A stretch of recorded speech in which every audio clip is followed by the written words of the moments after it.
Hello everybody, how are y'all doing? So this dropped as a surprise yesterday, didn't it? The SkySim DC-9.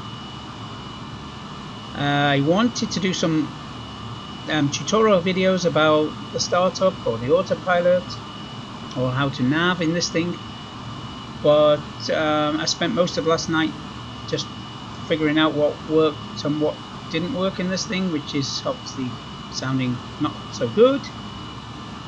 First thing is the price, $50 to $70 depending where you are and where you buy it.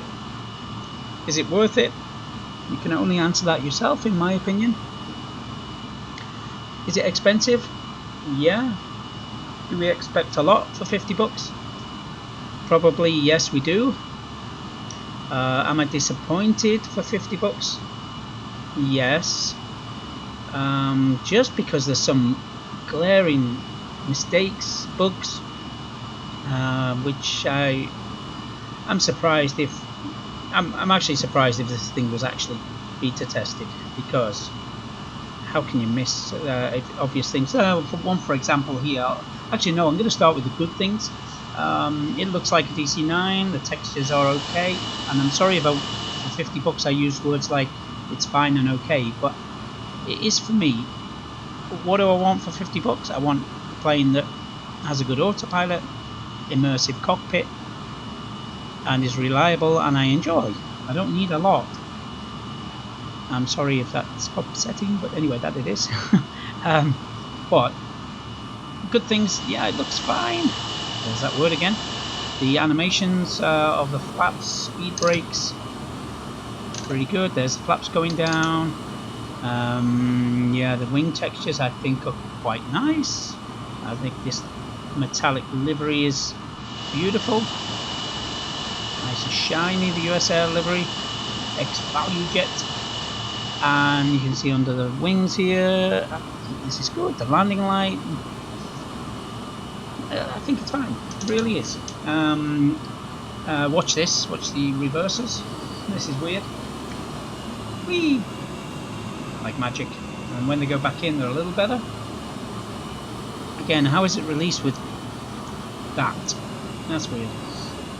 Okay, yeah, so outside I'm perfectly happy. Sounds are a bit, yeah, hit and miss, mostly miss, of course. Hopefully, a sound set normally comes to an aircraft, so I'm not too worried about the sound. But let's go inside. What do I want for $50? Do I need Phoenix or PMDG quality of cockpit? Would be nice, but no. Do I expect F-28 from Just Flight standard of cockpit, which I think is the best cockpit ever done for any sim and any plane? Just my opinion. No, I don't need that. I just need a believable DC-9 cockpit. Is this believable? Is it immersive?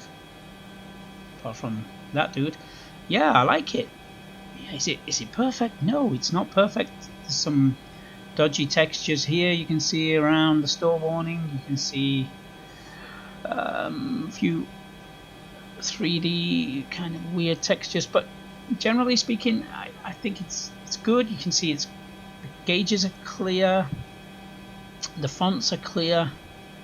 I think it's good. I think it's really fine. Okay, it's good. I shouldn't say fine, but I think it is. So let's see what else. What I don't like. Let's get rid of the yoke. Yeah, if you see the parking brake. Now watch the pedals. Parking brake is on, by the way. Parking brake off. Pedals release. Is that correct? Pushed. Released. Good. Brakes are on. Now watch the parking brake lever here. Pull to engage. So it should be pushed in now. Sorry, it should be pulled out because the brakes are on. Watch, I'm going to turn the brakes off. And now it's pulling to engage. So that's reversed. That's poor. How is that released like that? But it is. Autopilot switches on today. I've had flights where it doesn't switch on with loading in the same state here on the runway, engines running exactly the same as this flight. where I get this beep here, beep, and I'm clicking, it won't turn on. I've also had issues with the vertical speed, which we might see in a minute. I've had issues where the nav tunes and we put the autopilot into VOR lock and it works, and then I've switched VORs and it will pick up the VOR, the new one, the next one along the route. It will have DME, but it will not follow the radio. It just gives up. Yeah, that's kind of annoying. Yeah, let's go flaps 15 for the takeoff. The other thing is the power settings. I'm going to zoom in on this here. So actually what I'm going to do is, so you can see my throttles as well. So let's go here. I'm going to spool up. Oh, before I say that, here's again, just if it's 20 bucks, this is fine, but for 50 bucks, watch this. I want to say, for example, the performance data says we need 2.02 EPR for takeoff. Okay, let's go 1.8, 1.9, 2.0, 2.5. I can't set anything between 0.5. Yeah, it's no biggie. It's just a marker, a reference bug. But yeah. Okay, so let's go to the nearest one. For example, a typical takeoff setting will be the 2.0, 2.1. Let's go 2.1. Okay, I'm going to put my... I've got my sim sounds turned down, by the way. I'm not going to turn them up because you won't hear my voice. And of course you might want to hear them.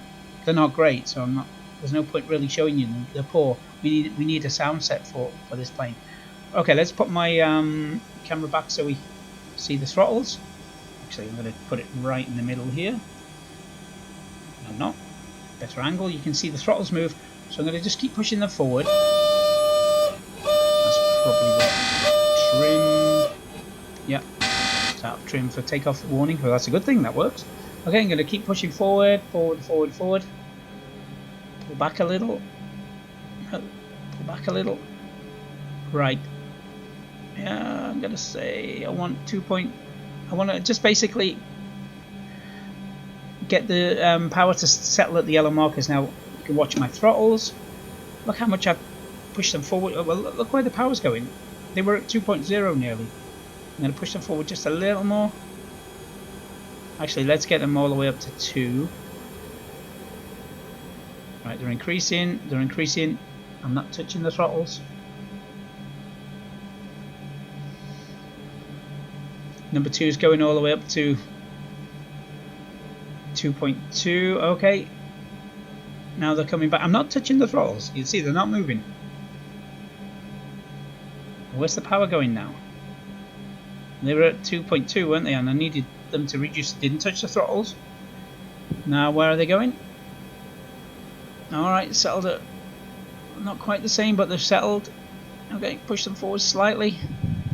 This is just setting the takeoff power. It just takes me a minute. I mean, I should be on the I should be at V1 now. I've pushed the throttles forward a little bit. Are they going to stop at 2 at the yellow marker? Yeah, not bad. It took a while to get there. That's kind of annoying. Okay, brakes off. Let's do a little takeoff. Just ignore my flying, please. I should have. I'm looking at the cockpit. I'm spinning around the heading book now, getting ready to engage the autopilot in a moment. Of course, that is my pet peeve in this Microsoft Flight Sim. The heading books moving so slowly. I know I can press shift, but anyway. Okay, so let's see. Now we're at 120 knots. Flaps 15, 140. Sorry, I'm just looking at all my gauges. Okay, let's pull up. Nose comes up. This thing is hard to climb. Nice, that's good. There's a bit dodgy flight model on takeoff in my view, but let's go for about 2,000 feet a minute. Trim her up. Should hold us about 160, 170 knots in the climb there, initial climb. Anyway. And look at the power. I've not touched them. They've come down now. I'm not going to touch the throttles. We'll just keep periodically checking on the power here. Let's have a little bit of autopilot going in. Heading select. Heading select. Heading select. Heading. Good. Okay, let's see. We're in vertical speed. We're in climb because the marker is down in the climb here. We were up at 2. Let's just see where it settles down to. Let's just keep a look on it. Let's go 1 stage of flap less. 200 knots. I've not touched the vertical speed, and watch it. It's going all over the place. We are in vertical speed here, by the way, you can see. Okay. Let's go now. Speed's increasing. We'll I've just changed flaps, put the flaps in there. You see we had 1,000 feet change in vertical speed. Speed is increasing a lot. Now look at the vertical speed. We went from 0 nearly to now at 4,000 feet a minute almost. Alright, yeah. Now it seems to have settled down.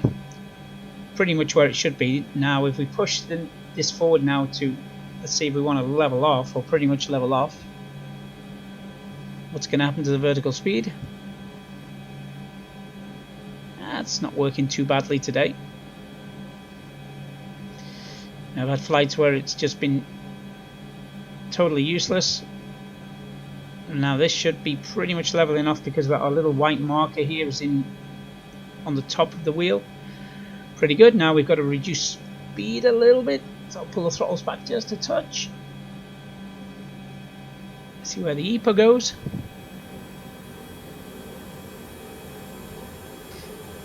And look what the vertical speed's doing.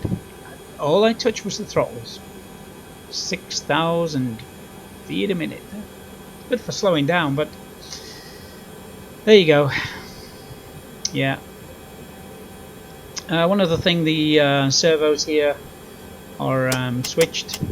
The autopilot servos, they need to be off for the autopilot to work. In real life they should be on for the autopilot to work. Just little things like that. Yeah, the autopilot's messed up.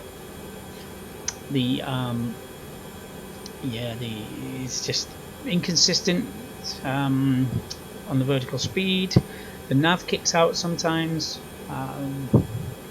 Alright, enough negatives. Positives, it's got great potential.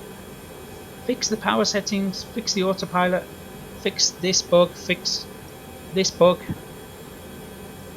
fix the the little things like the reversers. What else is positive? Lighting is good, in my view. Let's go a little bit to night time here. We have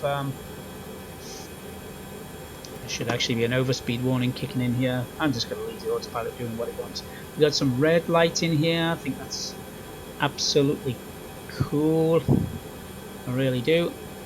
And we've got 2 sets of panel lighting. We've got like a yellowy light in here, or we've got more of a white one. Yeah, I think that's really pretty good. Very immersive. I'd love to do some night flights in this. I would love to, but just cannot get it to work. There you go.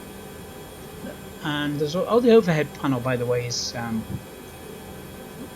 well got that. That's a bit blurry. Can't even read it. Cabin. Oh yeah, cabin pressure. Yeah, as default. Again, little things like this. The packs are off when you load on the runway, and that panel state they should be on, in my view. Not a biggie, but how's it missed? Cockpit flood. Pretty good. Pretty good flood lighting. Yeah, when you start in cold and dark state, the fuel switches are on. Of course, they should be off. It's in the pre-flight checklist. Yes, I know, but they should be off. Again, that's just laziness. Lazy. Okay, good. What's the power doing? Yeah, not bad.